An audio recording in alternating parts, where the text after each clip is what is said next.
Capitalism versus socialism. We can sum up each economic system in one line. Capitalism is based on human greed. Socialism is based on human need, right? No, wrong, so wrong. It's exactly backwards. And I'll prove it to you. Been on Amazon lately? Each of the thousands of products Amazon offers represents the work of people who believe they have something you want or need. If they're right, they prosper.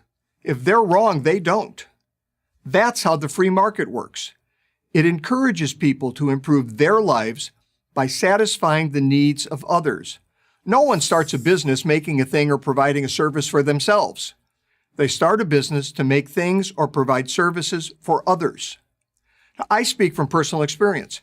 When I was the CEO of the company that owns Carl's Jr. and Hardee's restaurant chains, we spent millions of dollars every year trying to determine what customers wanted. If our customers didn't like something, we changed it, and fast. Because if we didn't, our competitors would, pun intended, eat us for lunch. The consumer, that's you, has the ultimate power. In effect, you vote with every dollar you spend. In a socialist economy, the government has the ultimate power. It decides what you get from a limited supply it decides should exist. Instead of millions of people making millions of decisions about what they want, a few people, government elites, decide what people should have and how much they should pay for it. Not surprisingly, they always get it wrong. Have you ever noticed that late-stage socialist failures always run out of essential items like toilet paper? Of course, this isn't a problem for those who have the right connections with the right people. Those chosen few get whatever they want. But everyone else is out of luck. Venezuela, once the richest country in South America, is the most recent example of socialism driving a prosperous country into an economic ditch. Now, maybe you think it's an unfair example. I'm not sure why, but okay. We'll ignore the fact that leftist activists celebrated it as a great socialist success right up until it wasn't. But what about Western European countries? Don't they have socialist economies? People seem pretty happy there. Why can't we have what they have? Free healthcare, free college, stronger unions. Good question, and the answer may surprise you. There are no socialist countries in Western Europe. Most are just as capitalist as the United States. The only difference, and it's a big one, is that they offer more government benefits than the U.S. does. We can argue about the cost of these benefits and the point at which they reduce individual initiative, thus doing more harm than good.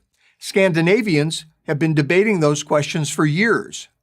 But only a free market capitalist economy can produce the wealth necessary to sustain all of the supposedly free stuff Europeans enjoy.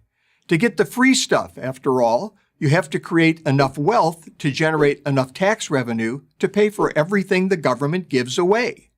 Without capitalism, you're Venezuela. In a 2015 speech at Harvard, Denmark's prime minister took great pains to make this point. I know that some people in the U.S. associate the Nordic model with socialism. Therefore, I would like to make one thing clear. Denmark is far from a socialist planned economy. Denmark is a market economy.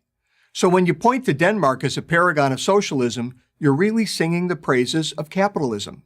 The more capitalism, the less socialism you need. Look at America since 2017. A policy of lower taxes and less government regulation, that's more capitalism, has led to a robust economic expansion, something thought impossible just a few years earlier.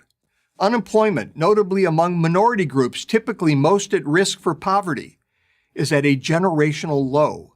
Economic expansion gets people off welfare and into work. That's less socialism. None of this requires a degree in economics. Common sense is all you need.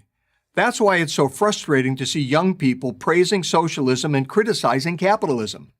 It's bad enough that they're working against their own interests. Better job prospects, better wages, personal freedom. But they're also working against the interest of the less fortunate. Capitalism leads to economic democracy. Socialism leads to the economic dictatorship of the elite. Always and everywhere. So beware what you ask for. You just might get it. I'm Andy Puzder, the author of The Capitalist Comeback for Prager University.